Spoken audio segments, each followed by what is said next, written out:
हाँ, hello students, good morning. कल हमने इलेक्ट्रिक फील्ड इंटेंसिटी फाइंड की थी रिंग की वजह से। आज हम उससे रिलेटेड कुछ एवरग्रीन क्वेश्चन डिस्कस करेंगे और आज के लेक्चर में जो भी प्रॉब्लम डिस्कस की जाएंगी बच्चों, वो बोर्ड के हिसाब से वो काम की नहीं है। अगर कोई स्टूडेंट्स केवल बोर्ड को ही प्रेफरेंस दे रहा है कि मेरे को तो बोर्ड का ही पढ़ना है, तो वो चाहे तो इस वीडियो को, इस लेक्चर को स्किप कर सकता है, क्योंकि ऐसी जो प्रॉब्लम है ये बोर्ड एग्जाम में नहीं आएंगी। तो देख रहे हैं हम लोग कि क्या है आज का पहला क्वेश्चन। कल हमने एक बार क्वेश्चन से पहले मैं रिवाइज करा दूं कि कल हमने ऐसे कोई चार्ज रिंग ली थी और ये चार्ज रिंग की सेंटर से x डिस्टेंस पर हमने इलेक्ट्रिक फील्ड इंटेंसिटी कैलकुलेट की थी। ये भी बताया था कि उसका रिजल्ट को याद रखना है। तो ए था E equals to KQX upon R square plus x square की पावर 3/2, ये रिजल्ट आया था। और यहाँ पर हमने देखा था सेंटर पर कि इलेक्ट्रिक फील्ड इंटेंसिटी 0 थी। तो अब हम उस क्वेश्चन को डिस्कस करेंगे। अगर बच्चों मैं यहाँ पर कोई चार्ज रख दे रहा हूँ, सपोज करें इस पर प्लस का Q चार्ज है इस रिंग पर। क्वेश्चन को समझेंगे अब हम कि ये रिंग है पॉजिटिव चार्ज से चार्ज और यहाँ पर मैंने प्लस का स्मॉल Q चार्ज रख दिया है सेंटर पर। ग्रेविटी फोर्स को अपन नेग्लिजिबल मान लें या कंसीडर नहीं कर रहे, यहाँ पर ओनली इलेक्ट्रिक फोर्स को कंसीडर कर रहे। तो यहाँ पर E की वैल्यू, इलेक्ट्रिक फील्ड इंटेंसिटी की वैल्यू क्या है, अभी 0 है। और 0 है तो फोर्स की वैल्यू भी क्या होगी, अभी 0 होगी। अगर कोई सेंटर पर रखा हुआ है चार्ज तो उस पर फोर्स की वैल्यू क्या होगी बच्चों, 0 होगी। और अगर फोर्स की वैल्यू 0 है तो हम उसको बोलते हैं कि वो चार्ज कैसा है, इक्विलिब्रियम में है। चार्ज पर कोई भी फोर्स नहीं है, इक्विलिब्रियम में है। तो अब हम चेक करेंगे कौन से टाइप का इक्विलिब्रियम है। तो अभी हम इस लाइन के अलोंग, एक्सिस के अलोंग चेक करना चाहें तो ये पॉजिटिव चार्ज है। ये पॉजिटिव चार्ज अगर मैं इसको ले जाकर यहाँ पर छोड़ दूँ तो इस पर जो फोर्स लगेगा वो इधर की तरफ लगेगा और उस फोर्स की वजह से क्या होगा, ये चार्ज परमानेंटली शिफ्ट हो जाएगा किधर से, away from the equilibrium position. मतलब कि पॉजिटिव स्मॉल Q चार्ज के लिए ये जो इक्विलिब्रियम है ये है अनस्टेबल इक्विलिब्रियम। ठीक है बच्चों, और अनस्टेबल इक्विलिब्रियम में ज़्यादा कुछ हम कैलकुलेट नहीं करते हैं। तो अब देखो क्या करने वाले हैं। जो मेन क्वेश्चन है वो है कि यहाँ पर कोई चार्ज पार्टिकल है -Q से चार्ज। कैसा है बच्चों, -Q से चार्ज है और मास कितना है उस पार्टिकल का, m है। तो अब हम चेक करें कि इसका जो इक्विलिब्रियम है वो कैसा रहेगा। तो मैं इसको शिफ्ट करके यहाँ पर डिस्प्लेस करके यहाँ छोड़ दे रहा हूँ। तो इस पर जो फोर्स लगेगा वो इधर की तरफ लगेगा, इलेक्ट्रिक फोर्स इधर की तरफ लगेगा। किधर की तरफ लग रहा है, मीन पोजीशन की तरफ लग रहा है। तो जैसे ही हम रिलीज करेंगे तो इधर आएगा, इनर्शिया की वजह से यहाँ रुक नहीं पाएगा, आगे निकल जाएगा। फिर से फोर्स की डायरेक्शन चेंज हो जाएगी तो इधर आएगा और ये ऐसे करते हुए ऑसिलेटरी मोशन करेगा। बट अगर डिस्प्लेसमेंट कैसा है, कम है, तो डिस्प्लेसमेंट कम होने की कंडीशन में क्या करता है, SHM करता है। तो हमें जो क्वेश्चन दिया जा रहा है वो क्या है कि अगर मैं इसको स्लाइटली डिस्प्लेस करके छोड़ दूँ, स्मॉल डिस्प्लेसमेंट करके छोड़ दें, तो इसकी मोशन कैसी होगी, SHM होगी। और SHM होगी तो उसका हमें SHM का हमें फ्रीक्वेंसी या फिर टाइम पीरियड ये हमें फाइंड करना है बच्चों। SHM का फ्रीक्वेंसी है, टाइम पीरियड हमें फाइंड करना है इस कंडीशन में। और स्टेबल इक्विलिब्रियम है इसलिए SHM करेगा स्मॉल डिस्प्लेसमेंट देने पर।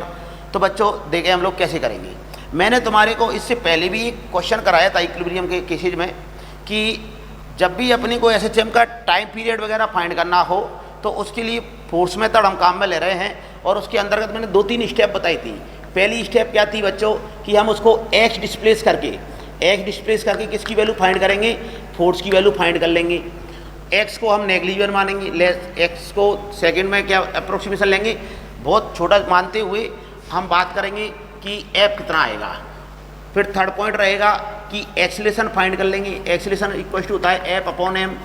इस एक्सीलरेशन को मैं क्या लिख लूँगा, ω²x करते हुए लिख लेंगे हम लोग। तो यहाँ से x से x जो है वो कैंसिल आउट होकर ओमेगा से अपना फ्रीक्वेंसी का आंसर या फिर टाइम पीरियड का आंसर आ जाएगा। तो मैं फिलहाल क्या कर रहा हूँ, इसको इस चार्ज पार्टिकल को मैं सेंटर से उठाकर स्मॉल एक्स डिस्प्लेसमेंट देते हुए यहाँ रख दे रहा हूँ, तो यहाँ पर रखूँगा तो फोर्स किधर की तरफ लगेगा, इस पर माइनस का चार्ज है ना, तो इसलिए इधर की तरफ लगेगा। वो कितना फोर्स लगेगा, तो F बराबर रीस्टरिंग फोर्स कह सकता हूँ मैं इसको। F इक्वल टू हो जाएगा QE। E की वैल्यू एक्स डिस्टेंस पर कितनी होती है, इसकी रेडियस हमें मान ले रहे हैं या दिया होगा कैपिटल R है, तो ये हो जाएगा E की वैल्यू पुट करते हैं तो F इक्वल टू QX, ये फॉर्मूला हमें ऑलरेडी याद था, R square plus X square की पावर 3/2। ठीक है बच्चों, तो ये पहला स्टेप का काम कंप्लीट हुआ अपना कि फोर्स की वैल्यू हमने फाइंड कर ली है।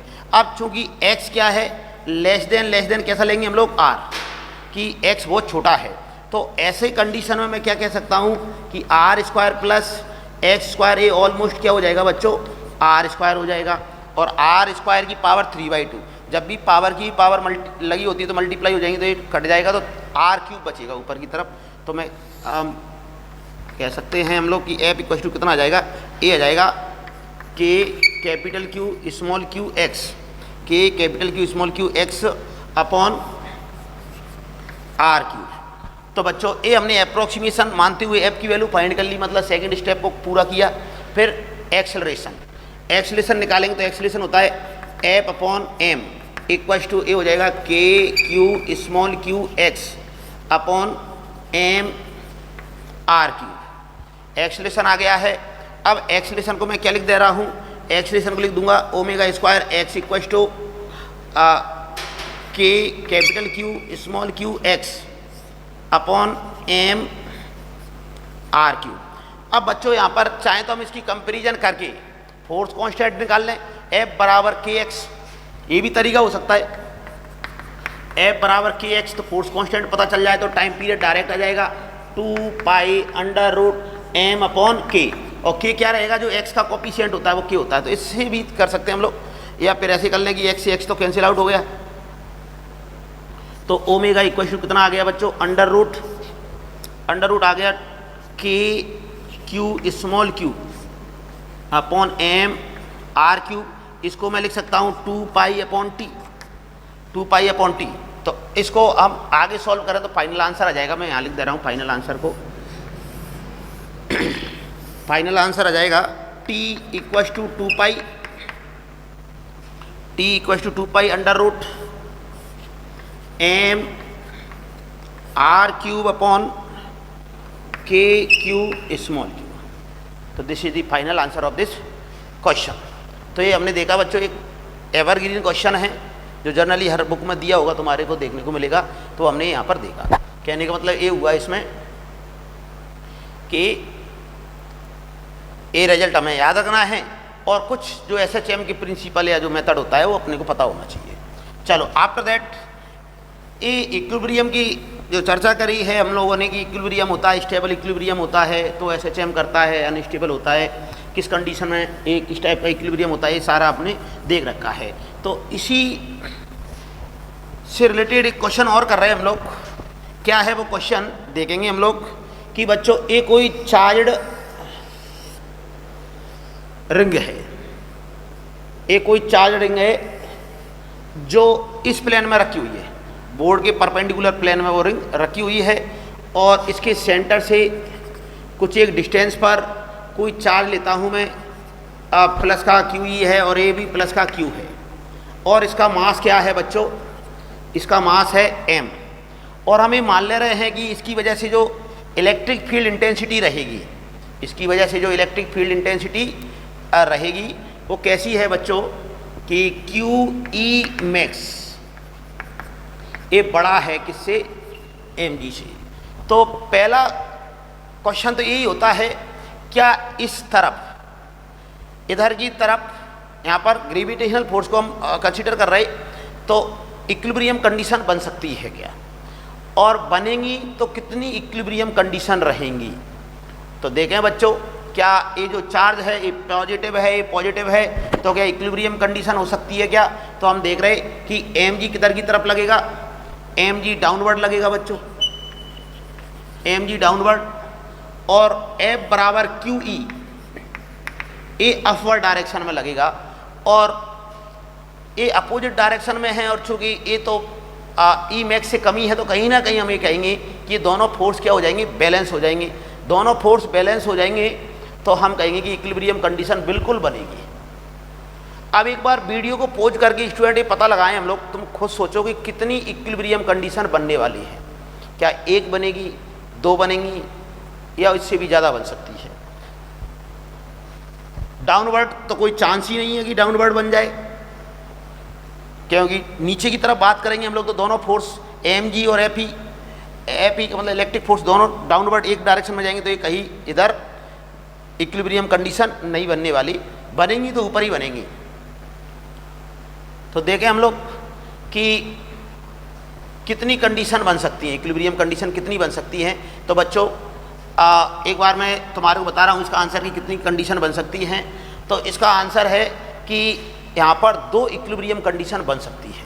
अब मैं समझाना चाहूँगा कि दो इक्विलिब्रियम कंडीशन कैसे बन सकती है, कि जहाँ पर भी इक्विलिब्रियम में रहेगा चार्ज, वहाँ पर मैं क्या लिख सकता हूँ, QE = mg। ये तो क्लियर है अपने को, और आगे डिस्कस करूँ मैं इसको तो यहाँ से आ जाएगा E = mg/q। तो इस E की इस जगह पर जहाँ पर वैल्यू A रहेगी वहाँ पर क्या होगा बच्चों, A इक्विलिब्रियम कंडीशन रहेगी। अब मैं बता रहा हूँ कि इसमें इक्विलिब्रियम कंडीशन दो बनेंगी। वो कैसे बनेंगी वो स्टूडेंट को मैं समझा रहा हूँ कि कल अपन ने वेरिएशन देखा था। किसका वेरिएशन देखा था, R वर्सेस E का ग्राफ बनाया था हमने। E का ग्राफ बनाया था, ये ग्राफ ऐसे आया था, सेंटर पर 0 था, फिर मैक्सिमम हुआ और कहीं जाकर फिर से अगेन घटते हुए 0 हो गया इनफाइनाइट पर। तो यहाँ पर अगर E की इस वैल्यू के लिए मैं यहाँ पर मान रहा हूँ कि E की वैल्यू A है, ये जो E है वो यहाँ पर लाई कर रहा है क्योंकि ये लेस देन E मैक्स है। तो क्या होगा कि इस E की वैल्यू के लिए दो कंडीशन आ रही है। देखो सेम E की वैल्यू दो जगह पर अपने को मिल रही है, एक तो यहाँ पर और एक यहाँ पर। और यहाँ पर जो मिल रही है उसको मैं मान लेता हूँ कि सेंटर से जो डिस्टेंस है ये जो R है वो सेंटर से डिस्टेंस है। A है बच्चों x1 और A है बच्चों x2। तो एक बात तो हमें ये मालूम चली कि इस कंडीशन में कितनी इक्विलिब्रियम कंडीशन बनने वाली हैं, दो। कैसे बनेंगी ये मैं तुम्हारे को ग्राफ के द्वारा समझा चुका हूँ कि इस E की दो वैल्यू रहेंगी, कि एक बार तो यहाँ पर इक्विलिब्रियम है, फिर आगे लेकर जाएंगे तो E की वैल्यू बढ़ेगी। E की वैल्यू बढ़ेगी मतलब इक्विलिब्रियम में नहीं रहेगा, फिर कहीं ना कहीं फिर से एक कंडीशन आ जाएगी। तो ये दो कंडीशन बनेंगी, एक x1 पर बनेगी और एक x2 डिस्टेंस पर बनेगी। ठीक है बच्चों,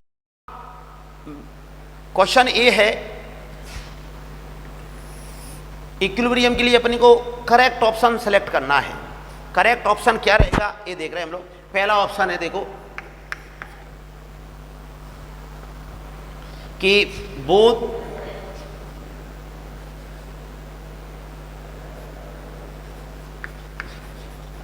x1 एंड x2 पर कैसा इक्विलिब्रियम है, स्टेबल इक्विलिब्रियम है।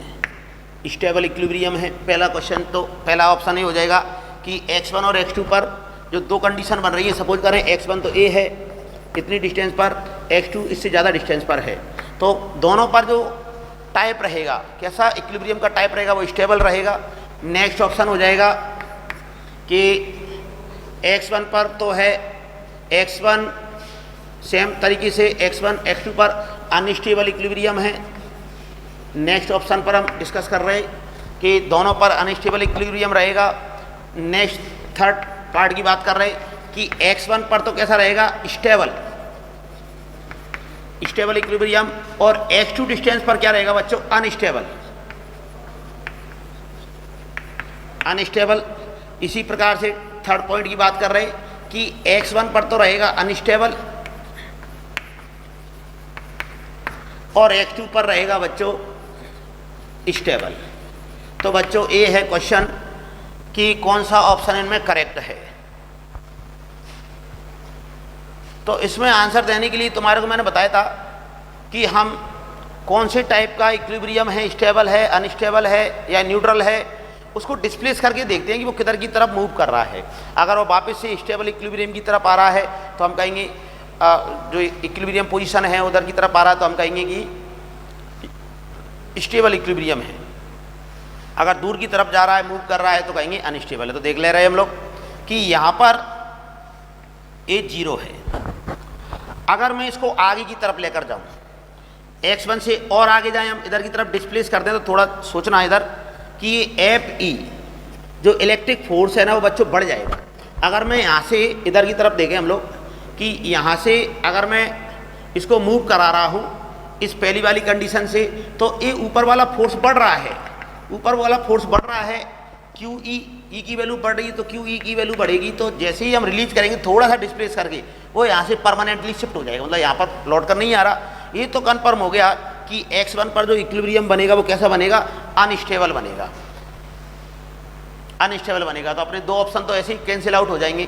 फिर आगे और देखें, आगे क्या देख रहे हैं कि x2 पर देख रहे हैं, x2 पर मैं ऊपर की तरफ डिस्प्लेस कर रहा हूँ, ऊपर की तरफ डिस्प्लेस कर रहा हूँ, तो क्यू ई ये क्या हो जाएगा बच्चों, क्यू ई की कंडीशन में ये छोटा हो जाएगा, एम जी बड़ा हो जाएगा, तो वापस किधर की तरफ आएगा, एम जी की वजह से डाउनवर्ड आएगा, और एम जी की वजह से डाउनवर्ड आएगा। तो हम क्या कह रहे हैं कि x2 से हम डिस्प्लेस करके छोड़े हैं उसको स्लाइटली, तो वापस से वो उसी पोजीशन की तरफ मूव कर रहा है, मतलब यहाँ पर क्या रहेगा, स्टेबल रहेगा, इधर की तरफ क्या रहेगा, स्टेबल है, और ये क्या है, अनस्टेबल है। तो यहाँ पर कौन सा ऑप्शन करेक्ट निकला अपना, तो फोर्थ ऑप्शन करेक्ट है। ठीक है बच्चों, ये हमने देखा। अब आगे एक क्वेश्चन और करते हैं। एक क्वेश्चन स्पेशली आईआईटी वाले बच्चों के लिए कहा जा रहा है कि इस टाइप के जो इंटीग्रेशन से रिलेटेड क्वेश्चन है ये आईआईटी के एग्जाम में खूब आते हैं, मेडिकल में भी आ सकते हैं, ऐसा कुछ वो सिलेबस में लिखा नहीं आता कि नहीं आएंगे, बट जनरली ऐसे इतने टिपिकल क्वेश्चन आते नहीं हैं। फिर भी एक बार हम समझने का प्रयास करेंगे कि क्या है वो क्वेश्चन। बच्चों ये रिंग है, ये चार्ज रिंग है जिसका चार्ज है कैपिटल क्यू से चार्ज है, और ये इसका एक्सिस है, इसके एक्सिस पर एक एल लेंथ की रॉड ऐसे रखी हुई है, इसके एक्सिस पर एक एल लेंथ की रॉड ऐसे रखी हुई है जो कि पॉजिटिवली चार्जड है, और इसकी जो चार्ज डेंसिटी है बच्चों वो है लैम्बडा, यूनिफॉर्मली चार्जड है। तो हमें इस रिंग और इस रॉड के बीच में इलेक्ट्रिक फोर्स फाइंड करना है कि कितना रहेगा। क्वेश्चन को फिर से समझें हम लोग। ए रिंग है, यूनिफॉर्मली चार्ज है, ये भी कैपिटल क्यू चार्ज से, और एक एल लेंथ की रॉड ऐसे रखी हुई है कि इसका एक एंड रिंग के सेंटर पर है और ये एक्सिस पर लाई कर रही है। तो हमें ये फोर्स फाइंड करना है कि find the electric force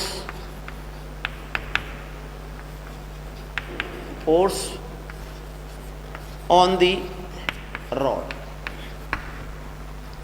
Hindi medium वाले अच्छे समझ सकते हैं कि एक कोई क्यू आवेश से आवेशित वलय है जिसके अक्ष पर एल लंबाई की छड़ इस प्रकार से रखी हुई है जिसकी डेंसिटी लैम्बडा है। तो हमें इस छड़ पर बल का मान ज्ञात करना है कि कितना बल लगेगा। तो देखें बच्चों, हम यहाँ पर जो कूलॉम्स लॉ है ये तो हम बिल्कुल भी काम में नहीं लेने वाले, क्योंकि यहाँ पर ये पॉइंट चार्ज तो है नहीं, ना तो रिंग है और ना ही ए है। अब अगर मैं एक पॉइंट चार्ज होता तो भी अपना काम चल जाता, क्योंकि हम पॉइंट चार्ज होता तो एफ बराबर क्यू ई, एक की वजह से ई निकाल लेते, बट ऐसा यहाँ पर हो भी नहीं लग रहा है। तो हम क्या करेंगे, यहाँ पर एक एलिमेंट लेंगे, इस रॉड को पूरी को हम क्या कंसीडर नहीं कर सकते पॉइंट चार्ज, बट इसके छोटे से एलिमेंट को पॉइंट चार्ज मान सकते हैं। तो मैं क्या कर रहा हूँ, यहाँ से x डिस्टेंस पर, इसके सेंटर से x डिस्टेंस पर एक छोटा सा एलिमेंट लिया जा रहा है जिसकी लेंथ है बच्चों dx। कितनी लेंथ है, dx। तो इस छोटे से एलिमेंट का चार्ज अगर dq है तो उस पर मैं फोर्स फाइंड कर सकता हूँ F बराबर QE से। तो देखें हम इस एलिमेंट पर इसकी वजह से फोर्स कितना लगेगा, तो ये हो जाएगा dF equal to dq into E. अब ई किसकी वजह से है बच्चों, यहाँ पर रिंग की वजह से, और ये हमने कैलकुलेट कर रखा है, याद कर रखा है कि x डिस्टेंस पर अगर इसकी रेडियस r है तो ई की वैल्यू कितनी होगी हम बता सकते हैं। और dq क्या हो जाएगा, ये हो जाएगा लैम्बडा dx हो जाएगा, यूनिट लेंथ पर इतना है तो dx लेंथ पर इतना हो जाएगा। तो ये df निकल कर आएगा, df इक्वल टू हो जाएगा बच्चों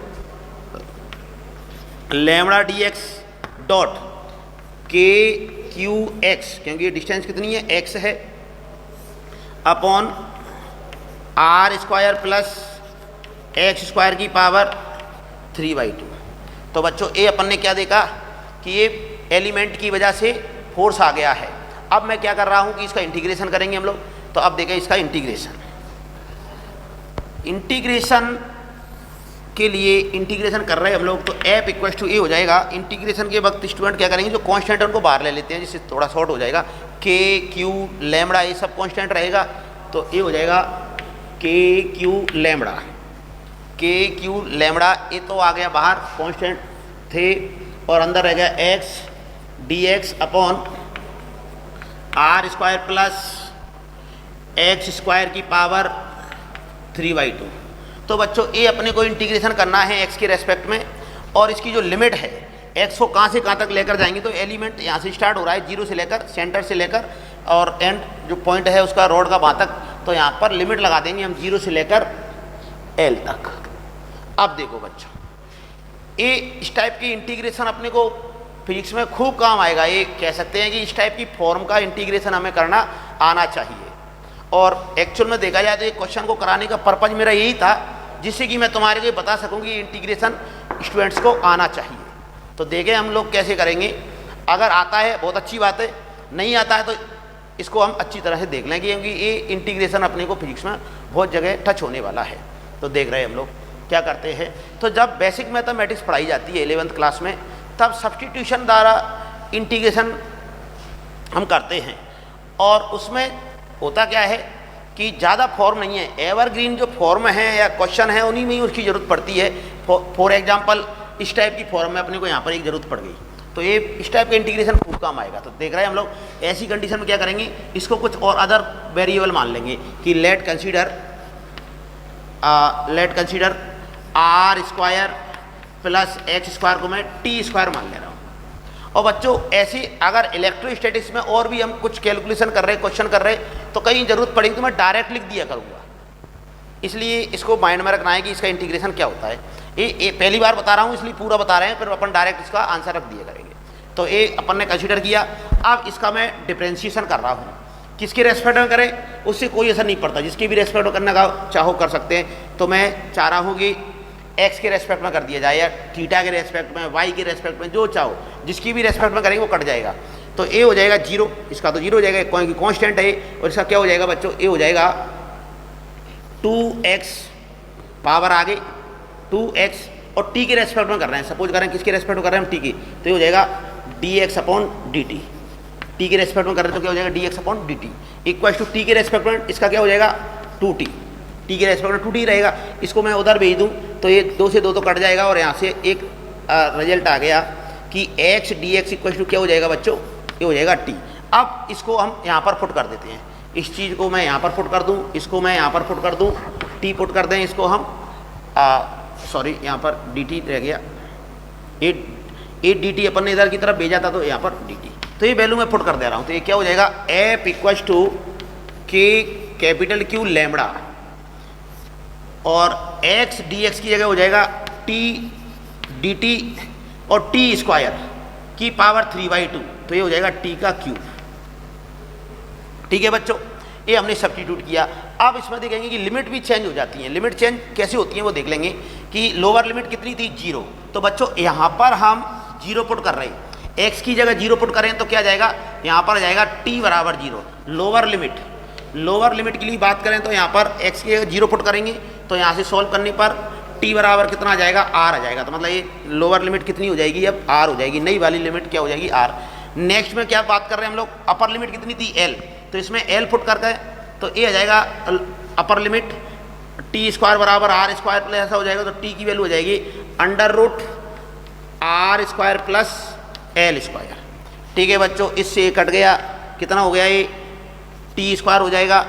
और इसको आगे हम सॉल्व कर रहे हैं, इधर बता देता हूँ मैं इसका सॉल्यूशन, इसको रब कर दे रहा हूँ।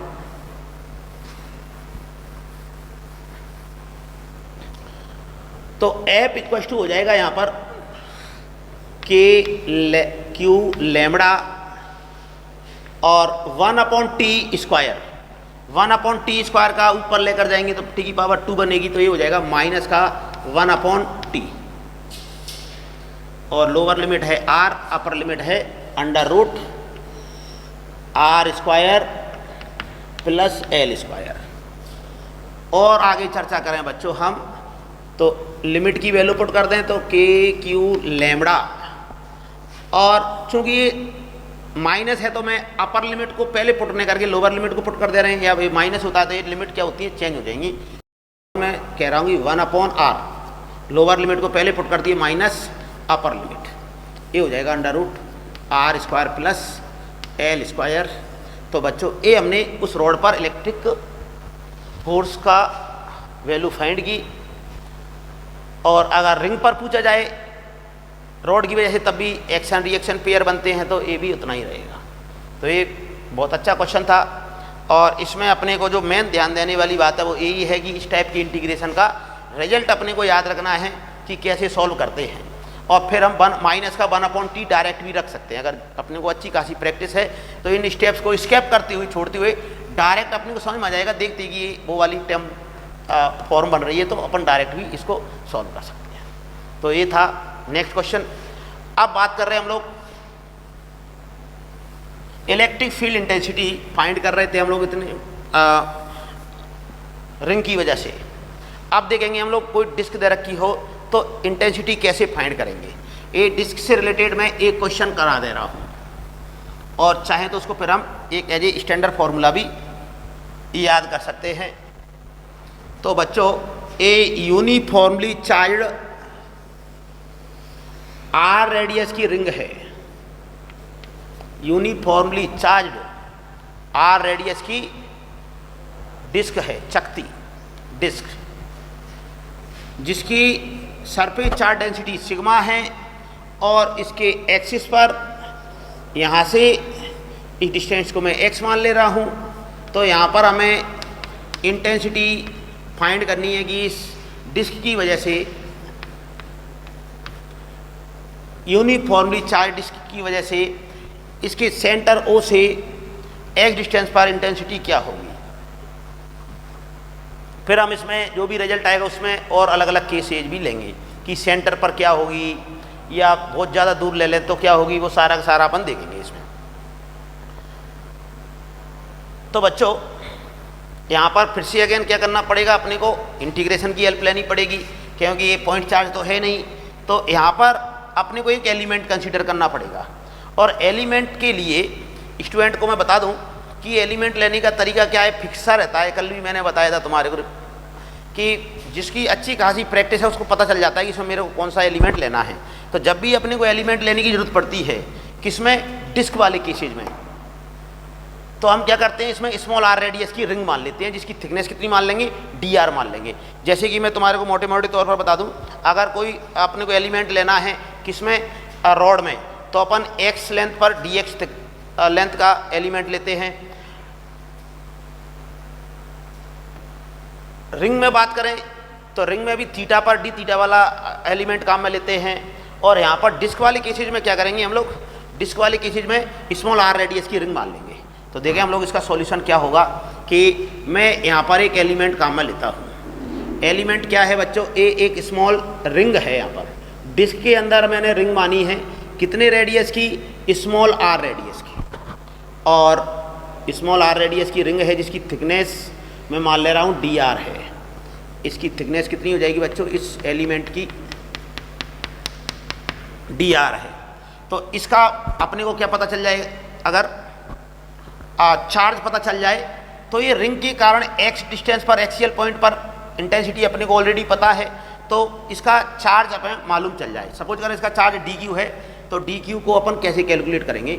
तो सबसे पहले तो मैं इसका फ्रंट व्यू बना रहा हूँ। जो एलिमेंट लिया है उसको सामने से देखें तो कैसा दिखाई दे रहा होगा, ये सामने से देखने पर ये ऐसा दिखेगा, ये सर्किल टाइप का दिखेगा।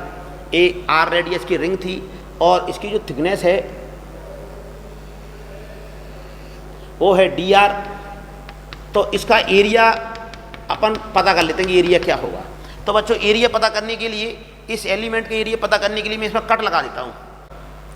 तो कट करने के बाद इसका जो शेप बन जाएगा इसको ऐसे करके सीधे करें हम लोग तो ये हो जाएगा इस टाइप से, जिसकी लेंथ कितनी हो जाएगी बच्चों 2 pi are, 2 pi are length हो जाएगी, क्योंकि सरकमफेरेंस कितनी होती है 2 पाई आर होती है, और जो थिकनेस है वो कितना हो जाएगा डी आर। तो इस एलिमेंट का एरिया कितना हो जाएगा डी ए बराबर लंबाई इंटू चौड़ाई, लेंथ इंटू विड्थ करेंगे हम लोग तो 2 pi are into D R. ठीक है बच्चों, तो ये मैंने तुम्हारे को बताया कि जब भी अपने को डिस्क का कोई सा भी क्वेश्चन हो उसमें हम इस टाइप के एलिमेंट लेंगे और जिसका एरिया इतना रहा करेगा। अब देख रहे हैं हम लोग कि इसमें जो एलिमेंट है उस पर डी क्यू चार्ज माने तो सिग्मा इंटू क्या हो जाएगा डी क्यू बराबर हो जाएगा सिग्मा इंटू डी ए, मतलब 2 पाई आर डी आर। ठीक है, और यहाँ पर इस एलिमेंट की वजह से इलेक्ट्रिक फील्ड इंटेंसिटी कितनी रहेगी, E इक्वल टू रहेगी K Q D Q, K Q की जगह तो ये रखना पड़ेगा ना, D Q upon small R square, क्योंकि ये जो एलिमेंट है रिंग है उसकी तो रेडियस स्मॉल आर ही है ना, एक्स स्क्वायर की पावर 3/2। तो बच्चों ओवरऑल अपने को ये पता चल गया कि इस रिंग की वजह से यहाँ पर इंटेंसिटी कितनी रहेगी, इतनी रहेगी, एलिमेंट की वजह से इंटेंसिटी कितनी रहेगी, जहाँ पर डी क्यू कितना है इतना है। तो अब मैं एलिमेंट की वजह से ए अपन ने देख लिया है तो मैं इसको रब कर दे रहा हूँ कि फाइनली डी ई बराबर ये हो जाएगा K sigma into 2 pi R D R upon small R square plus X square की पावर 3/2। के को मैं थोड़ा सा इस फॉर्म में लिख देता हूँ 1/4 पाई एप्सिलॉन नॉट होता है बच्चों, तो के को हम ऐसे लिखें तो ये हो जाएगा यहाँ पर के की जगह पर 1/4 पाई एप्सिलॉन नॉट और एक कैंसिल आउट हो जाएगा 2 टाइम्स। तो बच्चों अब हम क्या करेंगे, इंटीग्रेशन करेंगे इसका कंप्लीट डिस्क की वजह से इंटेंसिटी फाइंड करने के लिए हम इंटीग्रेशन करेंगे। तो ये हो जाएगा इंटीग्रेशन नहीं कर रहे हम, एक बार ऐसे ही ऐसे लिख देते हैं, sigma into R D R upon 2 epsilon naught upon R square X square की पावर 3/2। इंटीग्रेशन करें इधर की तरफ, ए कांस्टेंट है बाहर आ जाएगा। अब लिमिट कहाँ से कहाँ तक लेंगे, तो स्मॉल आर को कहाँ से बढ़ाएंगे हम, सेंटर मतलब 0 से लेकर कैपिटल आर तक, जो डिस्क की रेडियस है वहाँ तक लेकर जाएंगे, ऐसे करते हुए ए हो गया। अब बच्चों अभी इस क्वेश्चन से पहले ही अपने पास ऐसा इंटीग्रेशन आया था, क्लियर, जहाँ पर हमने इसको टी स्क्वायर माना था। उस पूरे के पूरे रिजल्ट को बच्चों में एक बार काम में ले रहा हूँ, मैं इसको डिटेल से नहीं बता रहा हूँ क्योंकि अपन अभी थोड़ी देर पहले ही डिस्कस कर चुके हैं इस इंटीग्रेशन को। तो हो क्या जाएगा, ये हो जाएगा E equal to sigma upon 2 epsilon naught X. बच्चों यहाँ पर थोड़ा सा अपन ने गड़बड़ कर दिया, के क्यू एक्स अपन ने लिखना छोड़ दिया था, यहाँ पर एक्स और आएगा तो ये एक्स जो है कांस्टेंट रहेगा तो एक्स बाहर आ जाएगा। ठीक है, तो एक्स और आएगा यहाँ पर, और अंदर पूरा का पूरा कैलकुलेट करके मैं डायरेक्ट लिख दे रहा हूँ। एक टर्म बनती है, ये हम देख चुके हैं इससे पहले वाले इंटीग्रेशन में, और लिमिट क्या हो जाएगी, 0 पुट करें यहाँ पर, तो 0 पुट कर दें एक्स की जगह पर, स्मॉल आर की जगह पर, तो एक्स आ जाएगा, और सेम तरीके से यहाँ पर आ जाएगा R square plus X square. तो जब हम इसको सॉल्व करेंगे तो हो जाएगा sigma X upon 2 epsilon naught minus का 1/t एक्स से लेकर under root R square plus X square. अब बच्चों देख रहे हैं हम लोग इसमें लिमिट पुट कर दें तो E इक्वल टू आ जाएगा finally sigma X upon 2 epsilon not, और माइनस की वजह से मैं इनको इंटरचेंज कर दे रहा हूँ, तो ये हो जाएगा 1/x minus 1 under root R square plus X square. और बढ़िया तरीके से हम इस फॉर्मूले को याद करना चाहें तो क्या कर सकते हैं कि इसमें x को और हम आगे भेज देते हैं, जब x को अंदर मल्टीप्लाई करेंगे तो ये 1 हो जाएगा। तो E due to disc uniformly charge disc E equal हो जाएगा sigma upon 2 epsilon naught, bracket में हो जाएगा बच्चों 1 minus X upon under root R square plus X square. ठीक है बच्चों, ये है रिजल्ट। तो ये अपन ने देखा कैलकुलेट की इलेक्ट्रिक फील्ड इंटेंसिटी किसकी वजह से, डिस्क की वजह से, चकती की वजह से। हिंदी मीडियम वाले स्टूडेंट भी समझ सकते हैं, चकती की वजह से हमने इंटेंसिटी फाइंड की है। और ये बेसिक कंसेप्ट होते हैं कि कैसा एलिमेंट लेना होता है। ये इंटीग्रेशन में तुम्हारे को बता चुका हूँ, ये अभी तुरंत ही काम आ गया, और भी काम आएगा। ग्रेविटेशन पढ़ते हैं तो खूब काम आता है। तो बच्चों ये एक क्वेश्चन किया। अब इसमें कुछ एक केसेज लेते हैं। केस ये है कि सपोज करें अपने को बोला जाए कि सेंटर पर ही फाइंड करना है। यहाँ पर सेंटर पर देखा जाए, या फिर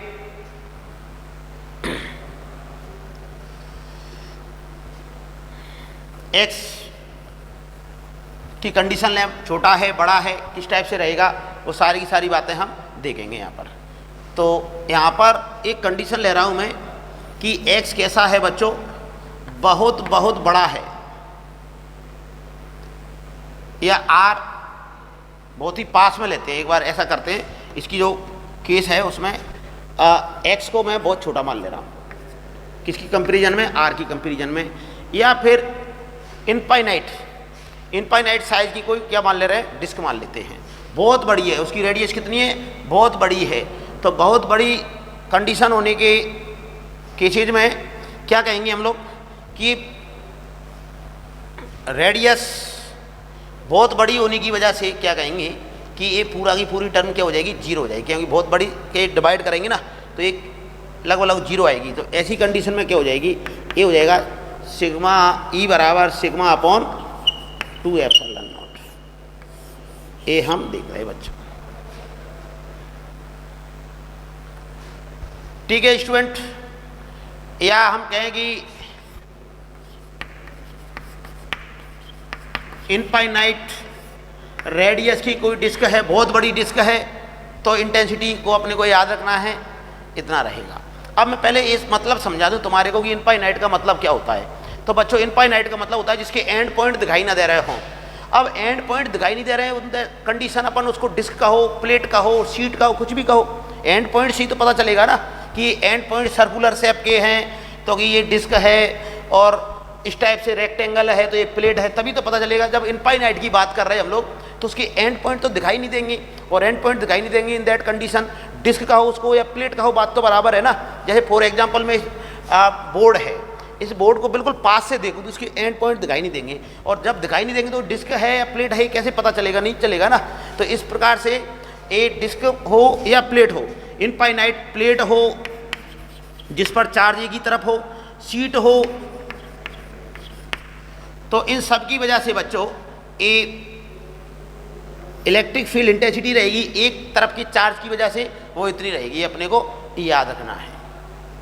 ठीक है बच्चों, अब बहुत ही अच्छा पॉइंट, या यहाँ से बहुत मतलब ऐसे तुम्हारे को सीट वगैरह सॉल्व करोगे तो क्वेश्चन बन जाएंगे कि अगर इसकी डेंसिटी सिग्मा है तो डिस्क के सेंटर पर इंटेंसिटी कितनी होगी, डिस्क के सेंटर पर इंटेंसिटी कितनी होगी। अगर मैं बात करूं रिंग की इंटेंसिटी कितनी होगी रिंग के सेंटर पर, तो आंसर है 0। तो ऐसे ही मैं बात कर रहा हूं कि डिस्क के सेंटर पर इंटेंसिटी कितनी होगी, ऑप्शन दिया जाएगा, पहला ऑप्शन 0 ही रहेगा। तो बच्चों ये ध्यान रखेंगे अपन लोग कि डिस्क के सेंटर पर इंटेंसिटी 0 नहीं होती है। क्यों नहीं होती है देख ले रहे हैं हम लोग, इसी रिजल्ट से पता लगाएंगे। तो ये केस तो समझ में आ गया ना कि बहुत बड़ी डिस्क हो, इनफाइनाइट रेडियस की हो, तो ये रिजल्ट अपने को याद रखना है।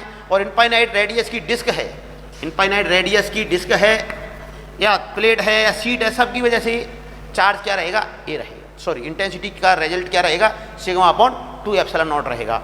अब हम बात कर रहे हैं सेंटर की कि डिस्क के सेंटर पर इंटेंसिटी क्या होगी। तो सेंटर की बात करें तो जैसे जैसे हम इधर की तरफ आते जाएंगे तो ये एक्स घटता जाएगा, और सेंटर पर बच्चों एक्स इक्वल टू हो जाएगा 0। और जब हम यहाँ पर 0 पुट करेंगे तो क्या रिजल्ट आने वाला है, ई इक्वल टू रिजल्ट आ जाएगा sigma upon 2 epsilon not. Clear बच्चों। तो डिस्क यूनिफॉर्मली चार्ज डिस्क है, उसके सेंटर पर इंटेंसिटी 0 नहीं होती है। मोस्टली बच्चे यही सोचते हैं कि 0 होती है, पर नहीं होती है। ये रहेगा रिजल्ट, और इस फॉर्मूले की हेल्प से भी निकाल सकते हैं और ऐसे भी निकाल सकते हैं कि कोई मान लो चीटी बनकर या कोई डिस्क है ऐसे, वो कोई चीटी है बिल्कुल ऑब्जर्व वहाँ पर डिस्क पर जाकर बैठ गया, तो उसको तो ये इनफाइनाइट हो जाएगा, उसको एंड पॉइंट थोड़ी दिखाई देंगे, तो ये उस पॉइंट के लिए क्या हो जाएगा, इनफाइनाइट, तो वो पहले जैसा रिजल्ट आ जाएगा। तो ये देखा बच्चों अपन ने डिस्क से रिलेटेड प्रॉब्लम की थी। बच्चों अब हम डिस्क के बाद डिस्कशन करेंगे electric field intensity due to linear charge distribution of finite length. Finite length का कोई लीनियर चार्ज है, देखेंगे हम लोग, तो देख रहे हैं, पहले हेडिंग देख रहे हैं हम लोग, electric field intensity due to linear charge distribution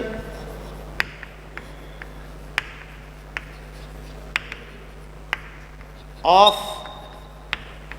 finite length. Finite length Hindi medium वाले बच्चे लिख सकते हैं सीमित लंबाई के रेखीय आवेश वितरण के कारण विद्युत क्षेत्र की तीव्रता। तो बच्चों देख रहे हैं हम लोग कैसे क्या फाइंड करेंगे, और पहले तो मैं बता रहा हूँ कि फाइनाइट लेंथ का लीनियर चार्ज होता क्या है। जैसे सपोज करें कोई वायर है या रॉड है और उस पर अपन ने चार्ज दे रखा है बच्चों, यूनिफॉर्मली चार्ज दे रखा है इस प्रकार से, ठीक है, और चार्ज डेंसिटी है लैम्बडा, और इससे परपेंडिकुलर डिस्टेंस क्या ले लेते हैं हम लोग, परपेंडिकुलर डिस्टेंस मैं ले लेता हूँ d, परपेंडिकुलर डिस्टेंस हो जाएगी यहाँ से d, ये 90 डिग्री पर है, परपेंडिकुलर डिस्टेंस है d, और इस पर अपने को इसकी वजह से इंटेंसिटी फाइंड करनी है कि कितनी रहेगी। तो इसके लिए क्या कर रहे हैं हम लोग, इसके एंड पॉइंट को मैं यहाँ पर मिला दे रहा हूँ, एक पॉइंट को यहाँ पर मिला दिया और एक पॉइंट को मैंने यहाँ मिला दिया। तो ये एंगल जो बन रहे हैं, एंड पॉइंट के द्वारा एंगल बन रहे हैं, इनको सपोज करें ए तो है θ1 और ए है θ2। क्लियर बच्चों, θ1 और θ2। तो ए हम देखेंगे, या थोड़ा सा मॉडिफाई करता हूँ इसको, यहाँ पर ए डी डिस्टेंस पर ए θ1 हो जाएगा और ए θ2 हो जाएगा। ए है θ1, ए है θ2। तो बच्चों इसका डेरिवेशन से बेटर रहेगा कि अपने को इनकी रिजल्ट हम याद कर लें, जो भी फॉर्मूला है उनको याद कर लें, क्योंकि ये कोई मतलब वाली बात नहीं होती कि इसका डेरिवेशन करने बैठे हैं हम लोग और बहुत सारा टाइम खर्च कर दें। तो इनके जो रिजल्ट आएंगे उनको हम याद रखेंगे। तो सबसे पहले तो हम बात कर रहे हैं कि अगर सबसे पहले डायरेक्शन की चर्चा करते हैं बच्चों की, इलेक्ट्रिक फील्ड इंटेंसिटी की डायरेक्शन किधर की तरफ रहेगी बच्चों। तो यहाँ पर एक बात तो है कि electric field intensity positive charge है, तो जो परपेंडिकुलर कंपोनेंट है उसकी डायरेक्शन तो आउटवर्ड ही रहेगी, रेडियली आउटवर्ड, ई परपेंडिकुलर। इसमें तो अपने को कोई सोचने वाली बात ही नहीं है कि अगर यहाँ पर पॉजिटिव चार्ज है तो जो परपेंडिकुलर कंपोनेंट रहेगा इंटेंसिटी का वो रहेगा आउटवर्ड, और माइनस का होता तो परपेंडिकुलर इनवर्ड, माइनस का चार्ज होता तो परपेंडिकुलर इनवर्ड। अब बात कर रहे हैं हम लोग पैरेलल कंपोनेंट की। तो पैरेलल कंपोनेंट क्या होगा, जैसे सपोज करें कि ये दोनों बराबर एंगल हैं, दोनों एंगल बराबर हैं, तो इनकी जो वर्टिकल डायरेक्शन में कंपोनेंट आते हैं, इसका मान लो कि DE1 है और इधर का DE2 है, और ये बराबर होती तो ये कंपोनेंट कैंसिल हो जाता तो जीरो होता। बट अगर ये एंगल बड़ा हुआ, ऊपर वाला एंगल बड़ा हुआ, सपोज करें स्टूडेंट, एक कंडीशन हुई कि θ1 बड़ा है किससे, θ2 से, तो इधर वाले जो कंपोनेंट हैं उनका सम ज़्यादा आएगा, इनका सम कम आएगा।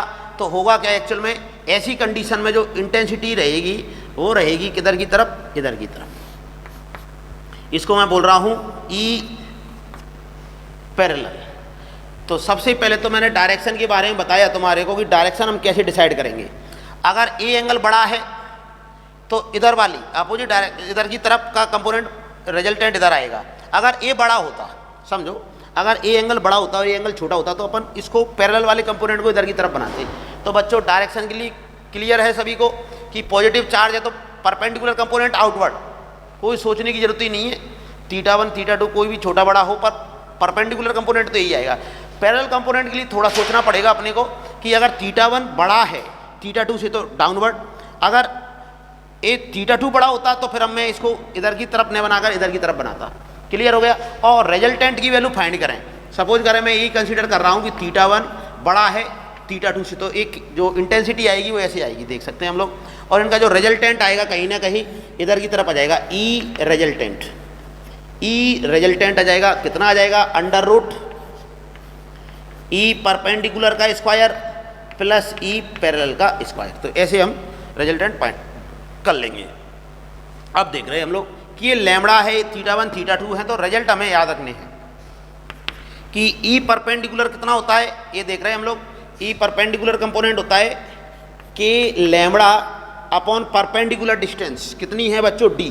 तो ये मैंने लिख दिया डी, और ब्रैकेट में हो जाएगा sine theta 1 plus sine theta 2।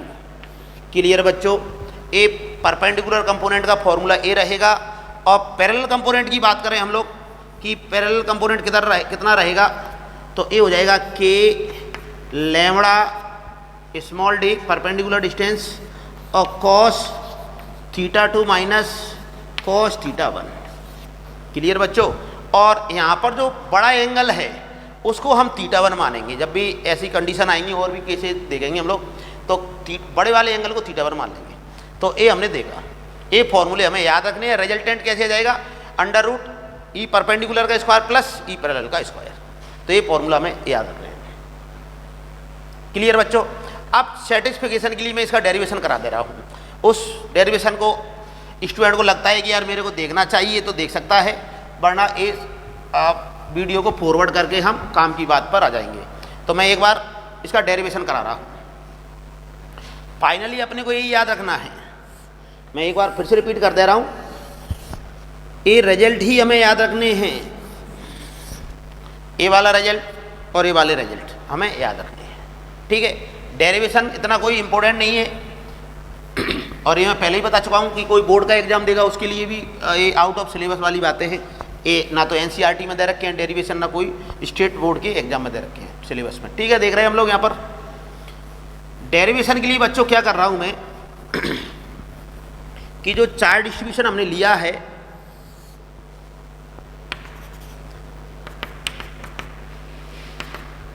D distance पर कोई पॉइंट लिया है पी, जहाँ पर हम फाइंड करना चाह रहे हैं, और यहाँ पर एक एलिमेंट की वजह से मैं इंटेंसिटी फाइंड करूँगा। तो एक मैंने यहाँ से परपेंडिकुलर डिस्टेंस मान लो पॉइंट ओ है, तो वहाँ से मैंने ए बाई डिस्टेंस पर एक एलिमेंट लिया। कितनी लेंथ का एलिमेंट लिया? डी वाई का। और जो एलिमेंट है वो यहाँ पर एंगल बना रहा है, इस जगह पर जो एंगल बना रहा है ए है डी थीटा। क्लियर बच्चों। कितने एंगल पर माना मैंने? थीटा एंगल पर माना। देख लेंगे हम लोग कि एक एलिमेंट की वजह से मैं इंटेंसिटी के बारे में सोच रहा हूँ कि ए पॉइंट ओ से बाई डिस्टेंस पर बाई डिस्टेंस ऊपर की ओर मैंने एक एलिमेंट लिया डी वाई। क्लियर। और ये जो एलिमेंट है उसको मैं पॉइंट चार्ज मान सकता हूँ बच्चों। एक छोटा सा पार्ट है इसका लीनियर चार्ज का, उसको मैं पॉइंट चार्ज मानूँ। और पॉइंट चार्ज की वजह से जो इंटेंसिटी रहेगी वो रहेगी रेडियली आउटवर्ड, मतलब कि इसकी इंटेंसिटी आएगी बच्चों ऐसे करते हुए, और ए एंगल थीटा है तो ए भी क्या हो जाएगा? थीटा हो जाएगा। और ए जो इस एलिमेंट की वजह से इंटेंसिटी है वो है डी। तो यहाँ पर परपेंडिकुलर डायरेक्शन में आ जाएगा डी ई कॉस थीटा, और इधर की तरफ आ जाएगा डी ई साइन थीटा। ठीक है बच्चों। आप देख रहे हैं हम लोग ये कौन सा कंपोनेंट है? ए है परपेंडिकुलर और ए है पैरेलल कंपोनेंट। तो देख रहे हैं हम लोग कि ई परपेंडिकुलर अगर हमें कैलकुलेट करना है तो इसका इंटीग्रेशन करना पड़ेगा। किसका इंटीग्रेशन कर देंगे हम लोग? D E cos theta. कहाँ से कहाँ तक की लिमिट लगाएंगे वो देख लेंगे हम लोग कि थीटा 2 से। अब यहाँ से हमने कैलकुलेट किया, ये जो है थीटा है वो इस हॉरिजॉन्टल डायरेक्शन से मेजर किया है, तो इधर वाला जाएंगे हम लोग तो पॉजिटिव मान रहे हैं, तो नीचे वाले को क्या मानेंगे? नेगेटिव। तो थीटा 2 क्या हो जाएगा? नेगेटिव, और थीटा 1 हो जाएगा पॉजिटिव। ए अपन को इंटीग्रेशन करना है। सेम तरीके से यहाँ पर ई पैरेलल फाइंड कर रहे होते हैं हम लोग। ई पैरेलल तो किसका इंटीग्रेशन करते हैं बच्चों? सेम लिमिट में हम लोग डी ई साइन थीटा का। तो नेक्स्ट हो जाएगा integration D E sine theta, कहाँ से कहाँ तक, same theta two minus theta 2 से थीटा 1 तक। अब सबसे पहले तो मैं ये डी की वैल्यू फाइंड कर लेता हूँ।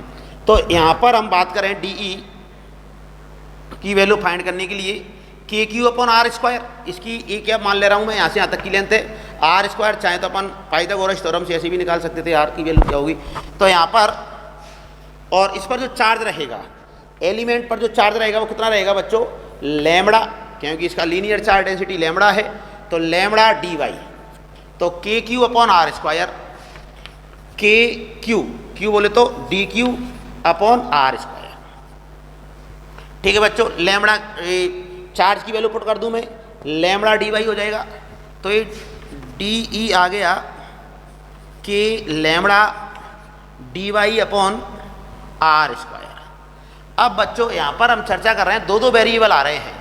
दो वेरिएबल क्या आ रहे हैं कि जैसे जैसे अपन बढ़ते जाएंगे तो वाई की वैल्यू भी बढ़ रही है और थीटा भी बढ़ रहा है, यहाँ पर थीटा भी चेंज हो रहा है। तो ऐसी कंडीशन में इन वेरिएबल को अपन को एक वेरिएबल को हटाना पड़ेगा।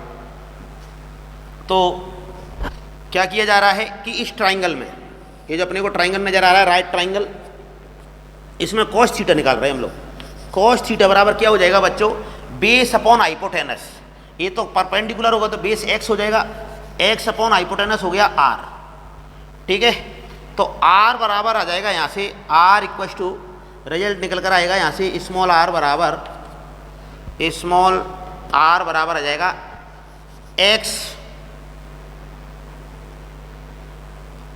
एक्स या डी ले रखा था अपन ने, तो डी ले लेते हैं, स्टार्टिंग में डी कंसीडर किया था, इसको डी ले लेते हैं। तो यहाँ पर हो जाएगा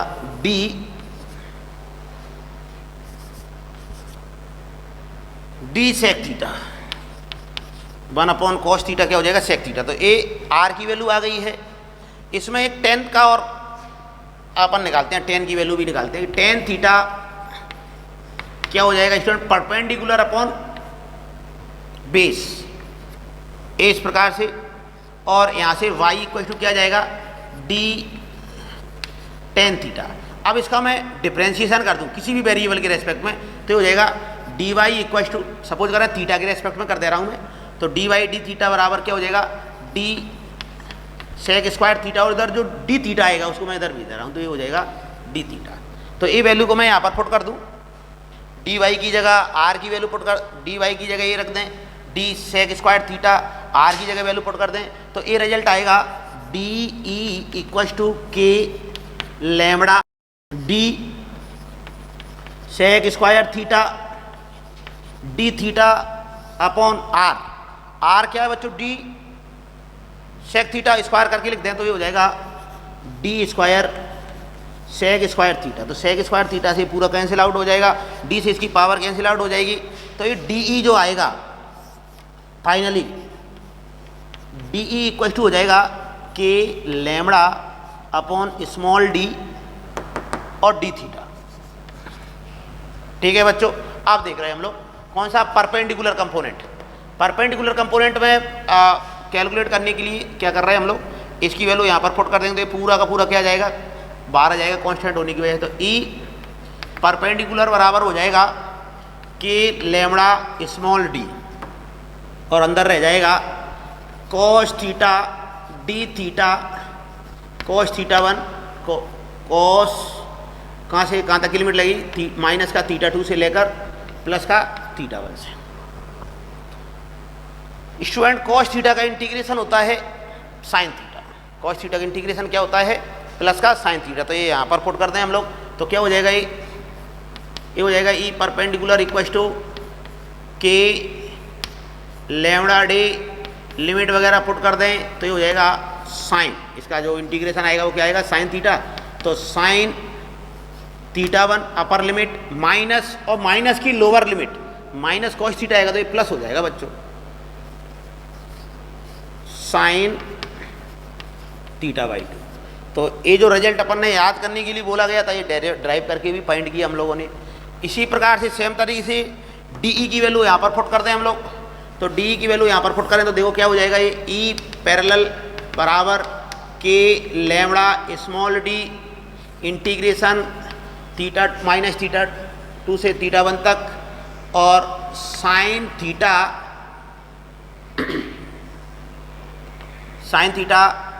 डी थीटा। साइन थीटा का इंटीग्रेशन होता है माइनस कॉस थीटा, और जब हम इसमें लिमिट वगैरह पुट करेंगे तो ये हो जाएगा ई पैरेलल बराबर के lambda small D cos theta 2 minus cos theta 1। तो ये बच्चों आपने देखी रिजल्ट। हाँ बच्चों, अब हम जो लीनियर चार्ज डिस्ट्रीब्यूशन से रिलेटेड इलेक्ट्रिक फील्ड इंटेंसिटी पढ़ा है उससे रिलेटेड कुछ पॉइंट्स की चर्चा करते हैं। सबसे पहला पॉइंट है due to infinite charge distribution.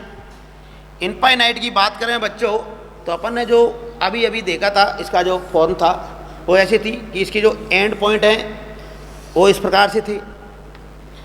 अगर इनफाइनाइट का मतलब ये हो गया कि इसके एंड पॉइंट दिखाई ना दे रहे हों, इतना लेंथ ही होगी इसकी एंड पॉइंट डिफाइन ना हो, दिखाई ना दे रहे हों, तो क्या होगा। तो देखिए हम लोग जैसे जैसे हम मान लो सपोज करें थीटा ए है अभी, अगर मैं इसकी थोड़ी सी डिस्टेंस को बढ़ा दूं तो थीटा क्या हो जाएगा, लेंथ को बढ़ाते ही थीटा थोड़ा बढ़ गया, और लेंथ को बढ़ाने तो थीटा ए जो थीटा है और बढ़ जाएगा, और लंबा कर दें तो ये थीटा और बढ़ जाएगा।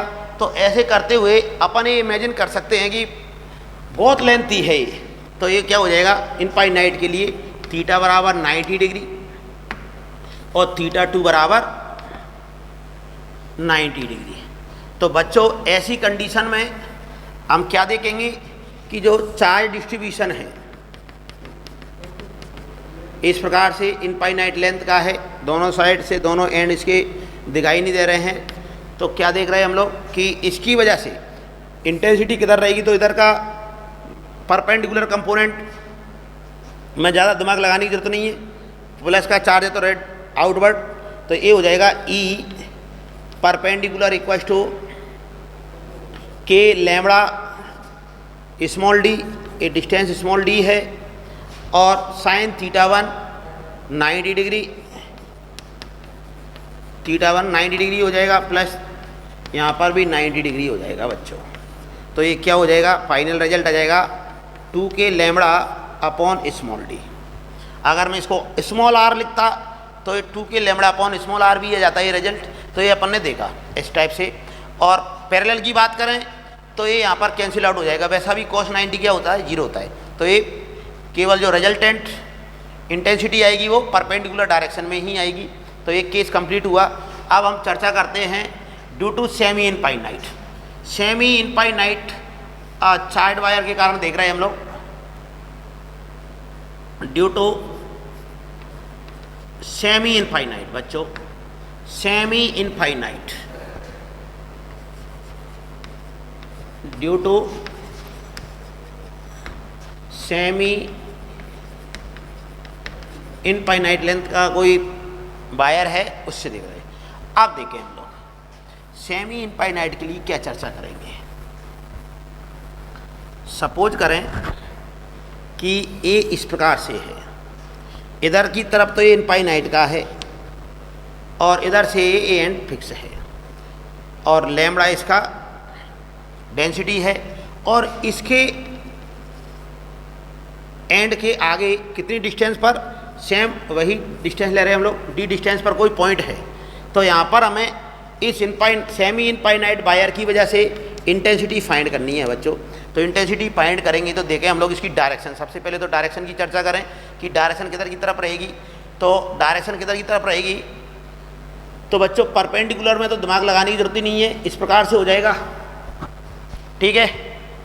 अब देख रहे हैं हम लोग थीटा 1 बड़ा होता है, उसको थीटा 1 लेते हैं। तो यहाँ पर एक एंगल तो रहेगा 0 डिग्री का और एक रहेगा बच्चों 90 डिग्री का, एक तो 0 और एक रहेगा 90 डिग्री का। तो ये 90 डिग्री का रहेगा, ये बड़ा है, इसका मतलब ये हुआ, मैंने बोला था ना इधर का एंगल बड़ा है तो रिजल्टेंट इधर आएगा। तो ई पैरेलल जो आएगा वो इधर आएगा। इस कंडीशन देखें हम लोग अच्छी तरह से डायरेक्शन, तो ई पैरेलल किधर आएगा, इस साइड आएगा। अब कितना आएगा ये अभी हम देखेंगे। ये परपेंडिकुलर कंपोनेंट इधर आएगा और पैरेलल इधर आएगा, ये पॉजिटिव चार्ज है। तो अब देख रहे हैं हम लोग यहाँ पर कि थीटा 1 0 डिग्री, सॉरी बड़ा वाला जो एंगल है उसको क्या ले रहे हैं हम लोग, बड़े वाले एंगल को थीटा 1 लेंगे। तो theta 1 90 degree theta two 0 degree. तो यहाँ पर ई परपेंड, एक तो साइन 0 क्या हो जाएगा स्टूडेंट, 0 हो जाएगा और एक 1 हो जाएगा। तो यहाँ पर आ जाएगा के लैम्बडा अपॉन डी। ठीक है बच्चों, कॉस के केसेज में हम बात कर रहे, तो कॉस में हम ये वैल्यू पुट करेंगे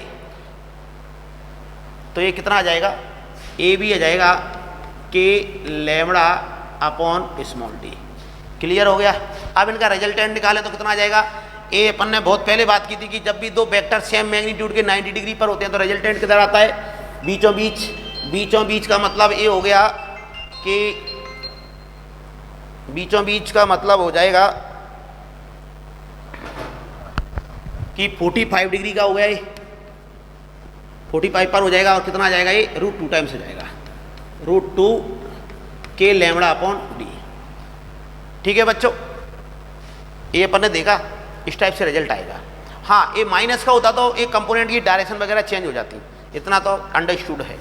अब आगे हम नेक्स्ट केस ले रहे हैं, सेकंड केस था इसका, नेक्स्ट केस लेते हैं। देखो नेक्स्ट केस क्या है, क्वेश्चन की फॉर्म में ले सकते थे हम लोग इसको। ए एल लेंथ है इसकी, नेक्स्ट पॉइंट क्या है, ये एल लेंथ है और इसके बीचों बीच ए एल लेंथ का वायर है तो ये कितना हो जाएगा, L/2। और यहाँ से डिस्टेंस कितनी ले रहे हैं हम लोग, L/2। यहाँ पर बच्चों अपने को E की वैल्यू फाइंड करनी है, कितनी आएगी। तो यहाँ पर कितनी आएगी, तो जब भी ये ध्यान रहे कि मिड पॉइंट हो, कोई से भी फाइनाइट चार्ज का क्या हो, मिड पॉइंट, तो पक्का है कि पैरेलल कंपोनेंट क्या हो जाएगा, 0 हो जाएगा। cos θ1 cos θ2 बराबर हो जाएंगे तो ये 0 हो जाएगा। तो फाइनल जो रिजल्ट आएगा वो इधर की तरफ आएगा, ई परपेंडिकुलर। अब देखो बेस और परपेंडिकुलर सेम है यहाँ पर, तो tan θ1 होने की वजह से कितना हो जाएगा, ये हो जाएगा 45 और ये भी कितना हो जाएगा बच्चों, 45 डिग्री। समझ में तो आ रहा है ना। अगर मैं tan θ निकालूँ तो ये tan θ1 आ जाएगा L/2 अपॉन L/2, तो थीटा कितना हो जाएगा, 45 डिग्री का हो जाएगा। तो अब देखो इसको क्या हो जाएगा, ये हो जाएगा के लैम्बडा अपॉन डी की जगह मैं क्या लिख दूंगा, L/2। क्लियर। और यहाँ से ये आ जाएगा कि साइन 45 प्लस साइन 45, ये कितना हो जाता है बच्चों, ये हो जाता है 1/√2 और ये 2 टाइम्स जुड़ेगा तो ये रिजल्ट आ जाएगा finally E perpendicular equal to 2√2 K lambda upon L. This is the answer of this part. इसको अपन एज ए स्पेशल पॉइंट की फॉर्म में भी याद रख सकते हैं। अब इसको कराने का पर्पज क्या था, क्योंकि अब हम ले रहे हैं बहुत एक्सीलेंट क्वेश्चन, देखेंगे वो क्वेश्चन क्या है और इसका रिजल्ट अपने को याद रखना है उसको। हाँ बच्चों, अब हम एक बढ़िया सा क्वेश्चन लेंगे। क्या है वो क्वेश्चन, कि एक कोई स्क्वायर है, ऐसे करते हुए कोई स्क्वायर लिया हम लोगों ने, जिसकी साइड कितनी है, कैपिटल L साइड है और इसको हमने चार्ज कर रखा है ऐसे।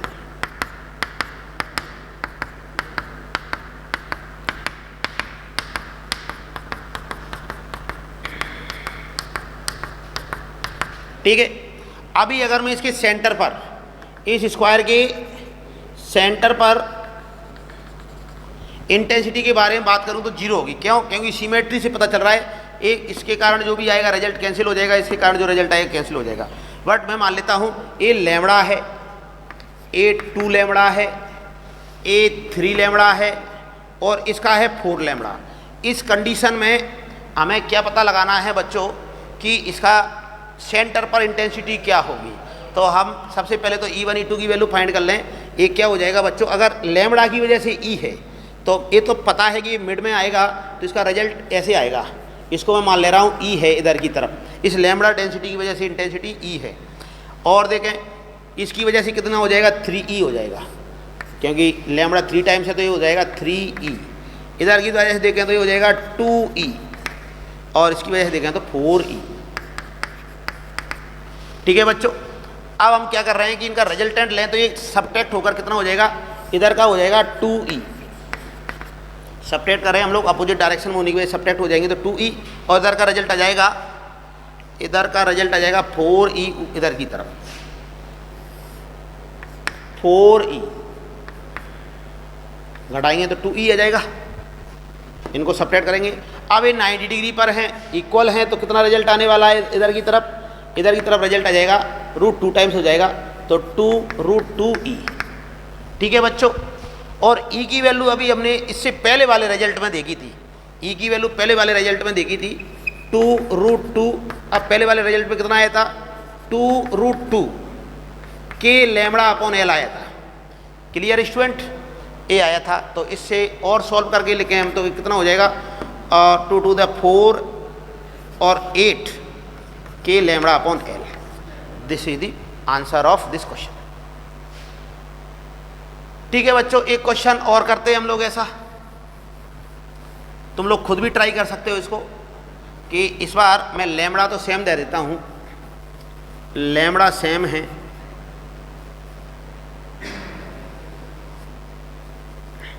कि इधर का इस साइड पर जो चार्ज डेंसिटी वो भी लैम्बडा है, ए भी लैम्बडा है और ए भी लैम्बडा है, इधर भी लैम्बडा है, बट माइनस का है, ए माइनस का लैम्बडा है।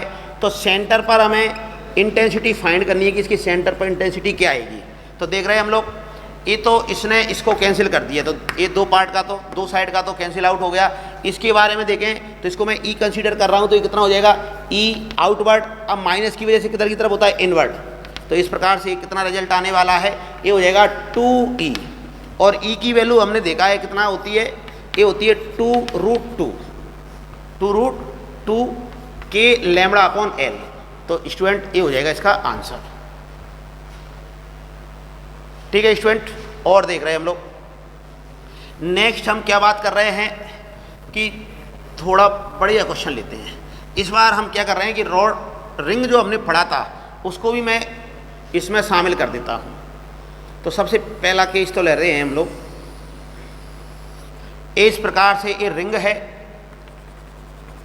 ये इसका हाफ हो गया रिंग का इस प्रकार से, और ये सेमी इनफाइनाइट इधर की तरफ जा रहा है। और इसको मैं किधर भी मान सकता हूँ, इधर मान लो इधर मान लो, एक बार तो मैं ऐसे ही ले लेता हूँ पहले केस में। इस प्रकार से ये रिंग है आर रेडियस की, सर्कुलर पार्ट है आर रेडियस का, और ये सेमी इनफाइनाइट चार्ज डिस्ट्रीब्यूशन है, प्लस का है। और एक बार तो हम क्या कर रहे हैं कि इसका डेंसिटी सेम मान लेते हैं बच्चों, इस सेम डेंसिटी है, ए इनफाइनाइट तक जा रहा है, ए इनफाइनाइट तक जा रहा है। तो हमें इसके सेंटर पर, ए रेडियस आर हो जाएगी कैपिटल आर, इसके सेंटर पर इंटेंसिटी फाइंड करनी है कि कितनी आएगी। एक बार वीडियो को पॉज करके स्टूडेंट तुम लोग खुद कैलकुलेट करके देखो, क्योंकि हम लोग ये सब कुछ पढ़ चुके हैं। तो देख रहे हैं हम लोग, यहाँ पर जो इंटेंसिटी रहेंगी वो तीन पार्ट के कारण रहेंगी। मैं कह सकता हूँ कि पहला तो ये हो जाएगा सेमी इनफाइनाइट, फिर हाफ रिंग हो जाएगा सेकंड पार्ट, और थर्ड पार्ट क्या हो जाएगा फिर से again semi infinite. Semi infinite के कारण हमने देखा था कितना रिजल्ट आ रहा था बच्चों, ये आ रहा था √2 K lambda upon R. R D का मतलब ये जो परपेंडिकुलर डिस्टेंस है वो आर के बराबर हो जाएगा, इतना आ रहा था। और डायरेक्शन क्या थी, डायरेक्शन हमें मालूम है कि यहाँ से ए पॉजिटिव है, ए थीटा वन इधर लेंगे तो ए इधर की तरफ आएगा, इसकी डायरेक्शन मतलब E1 इतना इधर आएगा, कितने एंगल पर 45 डिग्री के एंगल पर। इसी प्रकार से इसको मैं E3 कंसीडर कर रहा हूँ, तो ए भी किधर आएगा 45 के एंगल पर इधर की तरफ। हमें मालूम है सिमेट्री से, अगर इसको मैं E बोल रहा हूँ तो इसको भी क्या बोलना, ए भी क्या हो जाएगा E हो जाएगा। और E की वैल्यू कितनी रहेगी, इतनी रहेगी। और हाफ रिंग जो ले रहे हैं हम लोग, हाफ रिंग की वजह से कल हमने कैलकुलेट किया था, एक बार फिर से बता दूं, वो क्या था 2 K lambda upon R sine α/2। A alpha की वैल्यू 180 हो जाएगी, तो 90 डिग्री 1 हो जाएगा। तो इसकी वजह से जो इंटेंसिटी रहेगी वो इतनी रहेगी इधर की तरफ 2 के लैम्बडा अपॉन आर। और इसका जो रिजल्ट आएगा, ए ई की वैल्यू क्या है √2 के लैम्बडा अपॉन आर। तो हमें मालूम है 90 डिग्री पर दो इक्वल मैग्नीट्यूड के वेक्टर है, तो इनका रिजल्टेंट इधर भी कितना हो जाएगा, इधर भी √2 टाइम्स करेंगे। इसका √2 टाइम्स करने का मतलब हो गया 2 के लैम्बडा अपॉन आर। और इधर की तरफ देखें तो ए भी क्या है 2 K lambda upon R, cancel out हो जाएगा। तो बच्चों इसका आंसर आने वाला है इस बार इसका आंसर आने वाला है 0। तो ये हमने देखा कि इसका जो रिजल्ट है सेंटर पर, ये सर्कुलर पाथ का जो पॉइंट O था, सेंटर था, उस पर इंटेंसिटी कितनी आने वाली है, 0 आने वाली है। अब देखें इसमें अगर मैं थोड़ा सा चेंज कर देता कि यहाँ पर बच्चों मैं इसको नेगेटिव ले लेता, इसको मैं नेगेटिव ले लेता तो क्या होता, ये जो पार्ट इधर की तरफ था वो इधर की तरफ आ जाता, तो आंसर कितना होता, इस कंडीशन में कितना होता, खुद बताएं हम लोग। तो ये जो पार्ट है वो इस डायरेक्शन वाला कंपोनेंट भी इधर आता, तो ये ऐड हो जाते, तो फिर आ जाता 4k लैम्बडा अपॉन r, अगर ये माइनस का होता तो। ठीक है, अब देखो एक और क्वेश्चन कर रहे हैं हम इसी टाइप के जैसा, एक क्वेश्चन और कर रहे हैं, फिर हम नेक्स्ट टॉपिक पर डिस्कशन करेंगे।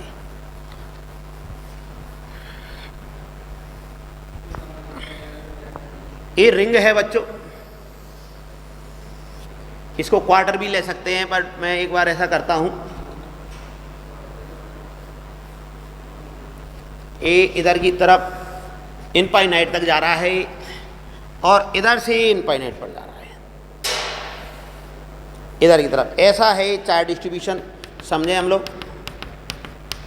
हालांकि ऐसे क्वेश्चन जब हम MEC पढ़ेंगे ना बच्चों, मैग्नेटिक इफेक्ट ऑफ करंट, वहाँ पर मैग्नेटिक फील्ड इंटेंसिटी फाइंड करेंगे, तब भी अपने को लगभग सेम ज्योमेट्री वाले क्वेश्चन देखने को मिलेंगे, और अगर ये क्वेश्चन समझ में आ रहे हैं तो वहाँ पर भी अपने को हेल्प मिलेगी। तो क्या देख रहे हैं हम लोग, ये रेडियस R है, सर्कुलर पाथ पार्ट का जो रेडियस है वो R है, और यहाँ पर हमें इंटेंसिटी फाइंड करनी है कि कितनी इंटेंसिटी आने वाली है। तो कितनी इंटेंसिटी आने वाली है, तो यहाँ पर देख लें बच्चों कि इधर की तरफ इस पार्ट के कारण इधर आ जाएगा ये, तो 0 आएगा, इसका रिजल्ट अभी कितना आएगा, 0। 0 हम चाह रहे हैं कि अरे को 0 नहीं आएगा, एक बार देखें कि इसकी वजह से देखें, ये सेमी इनफाइनाइट वाला पार्ट हो गया, सेमी इनफाइनाइट वाला पार्ट हो गया, तो θ1 इधर का लेंगे हम लोग, बड़ा वाला एंगल 90 डिग्री का, तो इसका रिजल्ट आएगा इधर की तरफ E, कितने एंगल पर, 45 डिग्री पर। ये अपन देख चुके हैं कि कितने एंगल पर आता है। इसी प्रकार से हम बात कर रहे हैं, लैम्बडा है, ए भी लैम्बडा है, ए भी लैम्बडा है, इसके कारण देखें तो इसके कारण बच्चों इधर का एंगल बड़ा हो गया, तो इधर की तरफ रिजल्ट आने वाला है कितना, सेम, E इधर रहेगा और E इधर रहेगा। कहने का मतलब ये हो गया कि ए एक दूसरे से कैंसिल आउट हो जाएगा, इसकी वजह से इधर की तरफ और इसकी वजह से इधर की तरफ 45 डिग्री पर, तो ये कैंसिल आउट हो गया, तो बचा क्या, ये केवल ए पार्ट बच जाएगा, केवल ए पार्ट अपने पास बचेगा। तो ये पार्ट बचेगा, तो इसको मैं क्या बोल सकता हूँ, अभी अभी देखा था हमने, 2k लैम्बडा अपॉन r। ठीक है स्टूडेंट, तो ये अपन ने इस टाइप के केस देखे। आप देखो एक थोड़ा सा बढ़िया लेवल का क्वेश्चन करने वाले हैं हम लोग, ध्यान देंगे हम लोग, क्या है वो क्वेश्चन कि एक इनफाइनाइट चार्ज डिस्ट्रीब्यूशन है, इनफाइनाइट लेंथ का है, ऐसे करते हुए इनफाइनाइट तक जा रहा है, और लैम्बडा इसका चार्ज डेंसिटी है। यहाँ से किसी डिस्टेंस पर कोई m मास का चार्ज पार्टिकल रेस्ट में है, इक्विलिब्रियम में है, मतलब इसका मास तो है m और चार्ज है स्मॉल q, और ये कैसा है बच्चों, इक्विलिब्रियम में है। कैसे इक्विलिब्रियम में है कि इसका जो रिपल्सन फोर्स है वो ऊपर की तरफ और mg नीचे की तरफ लग रहा है, तो यहाँ पर ये इक्विलिब्रियम कंडीशन में है, ये चार्ज पार्टिकल है। अब हमें बात करनी है, सबसे पहले तो देखें हम लोग कि वो कौन सा इक्विलिब्रियम है। तो कौन सा इक्विलिब्रियम होगा, तो देख रहे हैं हम लोग, अभी ये बैलेंस है, तो क्या हो जाएगा, QE इक्वल्स टू mg, ये तो अंडरस्टूड है कि mg downward, QE repulsion force upward direction में, ये बराबर है। ठीक है, तो यहाँ से E वगैरह की वैल्यू भी हम फाइंड कर सकते हैं, E कितना रहेगा, और अगर डिस्टेंस पूछी जाती तो हम डिस्टेंस भी निकाल सकते हैं। फिलहाल तो देखें कि अब ये इक्विलिब्रियम E इक्वल टू क्या हो जाएगा बच्चों, mg अपॉन q, और ये हमें मालूम है इनफाइनाइट के कारण क्या होता है, 2k लैम्बडा अपॉन r या x जो भी है, d मान लेते हैं इसको, ये d है, तो ये हो जाएगा 2k lambda upon small d बराबर mg अपॉन q हो जाएगा। अगर कुछ इसमें से कुछ फाइंड करना होता है कि बताइए डिस्टेंस कितनी होगी, या डिस्टेंस दे रखी है तो बताइए चार्ज कितना होगा, चार्ज दे रखा है मास कितना होगा, तो हम इस इक्वेशन से फाइंड कर सकते हैं। अब अपने को पता करना है कि बैलेंस है इक्विलिब्रियम में है तो कौन से टाइप का इक्विलिब्रियम है। अब मैं इसको थोड़ा सा ऊपर की तरफ डिस्प्लेस करके देखता हूँ कि इस चार्ज को मैंने उठाकर यहाँ रख दिया, यहाँ रखते ही क्या होगा, इंटेंसिटी कम हो जाएगी बच्चों, डी की वैल्यू बढ़ जाएगी ना, तो ये इंटेंसिटी क्या हो जाएगी, कम हो जाएगी। तो कम होने की वजह से नीचे का फोर्स क्या होगा, mg बड़ा हो जाएगा, यहाँ पर mg तो बड़ा हो जाएगा और इलेक्ट्रिक फोर्स अपवर्ड डायरेक्शन वाला छोटा हो जाएगा। तो जैसे ही हम इसको रिलीज करेंगे ये नीचे की तरफ आएगा, नीचे की तरफ आने का मतलब इक्विलिब्रियम कंडीशन पोजीशन की तरफ ही आ रहा है, मतलब कि इस चार्ज का जो इक्विलिब्रियम है वो कौन से टाइप का रहेगा, स्टेबल इक्विलिब्रियम रहेगा। और एक बार फिर से अगेन वही क्वेश्चन कि अगर मैं इसको इक्विलिब्रियम कंडीशन से स्मॉल डिस्प्लेसमेंट देकर छोड़ दें हम लोग अगर, तो ये क्या करेगा, SHM, और SHM करेगा तो इसका टाइम पीरियड कितना होगा ये हमें फाइंड करना है।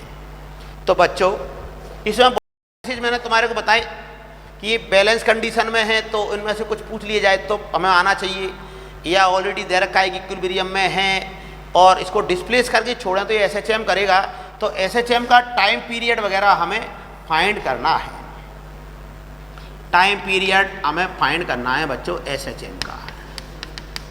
ये है क्वेश्चन। कंडीशन के हिसाब से समझ में आ गया होगा कि किस टाइप की सिचुएशन बन रही है। अब देखो, मैंने आज की क्लास में तुम्हारे को कुछ 2-3 स्टेप्स बताए हैं। जब भी टाइम पीरियड फाइंड करना होता है तो क्या करते हैं कि ये डी डिस्टेंस पर बैलेंस में है, तो मैंने इसको क्या किया और डिस्प्लेस करके नेट फोर्स फाइंड किया। तो नेट फोर्स फाइंड करेंगे तो क्या हो जाएगा, नेट फोर्स में देख ले रहे हैं हम लोग, ऊपर की तरफ कितना फोर्स लगेगा, QE माइनस का mg, हालांकि mg बड़ा होगा वो ऑटोमेटिकली नेगेटिव साइन आ जाएगा, ठीक है। तो यहाँ पर हमने ये देखा QE minus net force mg, और E की वैल्यू हमें मालूम है कि QE कितना होता है, किसकी वजह से देख रहे हैं हम लोग, इनफाइनाइट की वजह से, ये होता है 2k लैम्बडा अपॉन ए डिस्टेंस। डिस्टेंस कितनी हो जाएगी बच्चों, यहाँ से यहाँ तक की डिस्टेंस हो जाएगी d प्लस एक्स, तो ये हो जाएगा d प्लस एक्स माइनस का mg, ये है एफ नेट। क्लियर बच्चों। हाँ बच्चों, अब इसको हम सॉल्व कर लेंगे। कैसे क्या सॉल्व करेंगे देखें हम लोग। यहाँ पर इसमें से मैं d कॉमन ले लेता हूँ, तो हो जाएगा F net equals to Q 2k lambda upon small d common ले लिया, तो ये हो जाएगा d तो मैंने बाहर ले लिया, तो 1 plus x upon D minus का mg। अब बच्चों देखो, मैंने स्टार्टिंग में अपन ने एक इक्वेशन लिखी थी, कौन सी इक्वेशन थी कि QE बराबर mg, और Q और जो इक्विलिब्रियम कंडीशन थी वहाँ पर क्या बन रहा था, 2k लैम्बडा अपॉन डी बराबर mg, ठीक है ना बच्चों। तो यहाँ पर 2k lambda Q upon D, मतलब ये पूरा का पूरा क्या बनने वाला है, यहाँ पर mg बन रहा है। फिर से अगेन mg लिख सकता हूँ मैं, यहाँ से देख सकते हो, इस पूरे को mg लिख सकता हूँ। तो एफ नेट कितना हो जाएगा, एफ नेट इक्वल हो गया mg, तो मैंने क्या किया, कॉमन ले लिया है, तो mg कॉमन ले लिया, तो यहाँ पर क्या बच जाएगा, 1 अपॉन, इसको एलसीएम वगैरह लेकर लिख दिया, तो ये हो जाएगा d plus x upon D minus का 1। बच्चों ये उल्टा हो जाएगा, सॉल्व करने के लिए बता रहे हैं कि एक इन्वर्ट हो जाएगा, तो d ऊपर चला जाएगा और ये हो जाएगा ऐसे करते हुए कि F net equals to mg, इसको मैं लिख सकता हूँ d upon D plus X minus का 1। इसका एलसीएम ले लें फिर से अगेन, तो हो जाएगा mg और d प्लस एक्स, हमने एलसीएम लिया तो d माइनस का x, ठीक है बच्चों। d से d गया तो f आ गया यहाँ पर माइनस का mg x upon d plus x. अब अपन ने एक अप्रोक्सीमेशन देखा था कि ये जो x है वो बहुत छोटा है, ये लेस देन d है, तो यहाँ पर मैं x को हटा दूँ तो ये आ जाएगा finally result f equal to minus का mg अपॉन डी एक्स। अब बच्चों f आ गया तो हम क्या कर सकते हैं, यहाँ से चाहो तो डायरेक्ट फॉर्मूला लगा लेंगे, f बराबर kx होता है ना, f इक्वल टू माइनस का kx। तो k की वैल्यू, फोर्स कांस्टेंट की वैल्यू क्या आ रही है, यहाँ से a निकल कर आ रही है। तो टाइम पीरियड कितना होता है, ये टाइम पीरियड होता है 2 pi under root m upon k। अब k की वैल्यू मैं पुट कर दे रहा हूँ, k की वैल्यू मैं यहाँ पर पुट कर दे रहा हूँ, तो जो SHM का टाइम पीरियड आएगा वो हो जाएगा 2 pi under root M upon K की वैल्यू हो जाएगी M G upon D, D ऊपर चला जाएगा तो ये कैंसिल आउट होकर फाइनल रिजल्ट आ गया 2 pi under root D upon G. This is the final answer of this question. अगर फ्रीक्वेंसी पूछी जाती तो हम इसका रिवर्स कर देते। तो ये देखा बच्चों एकदम एक्सीलेंट क्वेश्चन। हाँ बच्चों, क्या बात कर रहे हैं हम लोग कि एक इनफाइनाइट जो फाइनाइट लेंथ का हमने लीनियर चार्ज डिस्ट्रीब्यूशन देखा है, उसमें एक केस था, क्या है वो हम देख ले रहे हैं कि कोई ऐसी कंडीशन है, ध्यान देंगे हम लोग, ऐसी कंडीशन है, ये फाइनाइट लेंथ का कोई लीनियर चार्ज है जिसकी डेंसिटी लैम्बडा है और यहाँ से यहाँ पर कोई पॉइंट है, यहाँ पर कोई पॉइंट है P और ए एंगल जो है यहाँ पर ए एंगल तो है बच्चों एल्फा और ए एंगल जो है इतना सा एंगल, यहाँ से देखना अच्छी तरह से एंगल कौन सा बता रहा हूँ मैं, बीटा। तो इस जगह पर पॉइंट P पर हमें इस पार्ट के कारण इंटेंसिटी फाइंड करनी है और इस डिस्टेंस को मैं मान ले रहा हूँ, ये डिस्टेंस है बच्चों स्मॉल ए, ये डिस्टेंस कितनी है, स्मॉल ए है। तो देखें हम लोग क्या रहेगा रिजल्ट। तो बच्चों यहाँ पर अपने को जो θ1 और θ2 है वो देखेंगे हम लोग कि θ1 θ2 कितने हैं। ए है मेन जो ध्यान देने वाली बात है। तो क्या देख रहे हैं हम लोग, जो अपने रिजल्ट थे ई परपेंडिकुलर ई पैरेलल, उसमें क्या करेंगे हम लोग कि उसमें सबसे पहले तो हम बात करेंगे θ1 कितना रखा जाए सर। तो θ1 बच्चों जो मेन अपना डेरिवेशन था उसमें θ1 कहाँ से मेजर किया था, इस हॉरिजॉन्टल लाइन से मेजर किया था, इस हॉरिजॉन्टल लाइन से θ1 मेजर किया था, ठीक है ना, इधर की तरफ। तो θ1 कितना हो जाएगा एल्फा प्लस बीटा, ये जो पूरा का पूरा एंगल था वो कितना हो जाएगा θ1। तो ये हो जाएगा बच्चों θ1 बराबर क्या हो जाएगा एल्फा प्लस बीटा। क्लियर बच्चों। θ2 क्या हो जाएगा, θ2 था इस लाइन से हमने क्या देखा था नीचे की तरफ मेजर किया था। तो ये जो θ2 है या तो हम इसको ऐसे रखें यहाँ तक θ2 को कि 360 माइनस का एल्फा, या फिर माइनस का एल्फा ले लें, इसको इधर से मेजर करें तो कितना हो जाएगा एल्फा ले सकते हैं इस एंगल को, क्योंकि अपन को नीचे की तरफ न जाकर उल्टी डायरेक्शन में जाना पड़ रहा है। तो ये क्या हो जाएगा θ2 बराबर हो जाएगा माइनस का एल्फा। और परपेंडिकुलर डिस्टेंस की चर्चा करें हम लोग, परपेंडिकुलर डी हुआ करता था वो बच्चों कितना हो जाएगा, ये हो जाएगा ए कॉस एल्फा। ठीक है बच्चों। तो डी कितना हो जाएगा, डी हो जाएगा ए कॉस एल्फा। और बाकी फॉर्मूले हमें मालूम हैं, उन्हीं फॉर्मूले में ये वैल्यू पुट करके अपने रिजल्ट आ जाएंगे। तो ये आज हमने देखा लीनियर चार्ज डिस्ट्रीब्यूशन पर बेस्ड प्रॉब्लम ली थी। अगर कोई ऐसा क्वेश्चन बनता है तो हम देख लेंगे। जैसे सपोज करें ये 20 डिग्री होता, 20 डिग्री होता, ये 40 डिग्री होता, तो इन दैट कंडीशन θ1 तो कितना हो जाता बच्चों, ए सपोज करें ये 20 डिग्री है, ए 40 डिग्री है, तो θ1 तो हो जाता है ये जुड़कर कितना 60 डिग्री, और θ2 कितना ले लेंगे हम लोग माइनस का 20 डिग्री। और जो भी जिस टाइप से वैल्यू हम दी जाएंगी उस प्रकार से ए वैल्यू पुट करके हम जो फॉर्मूले हैं जनरल फॉर्मूले उन्हें वैल्यू पुट करके अपने आंसर आ जाएंगे। ठीक है स्टूडेंट।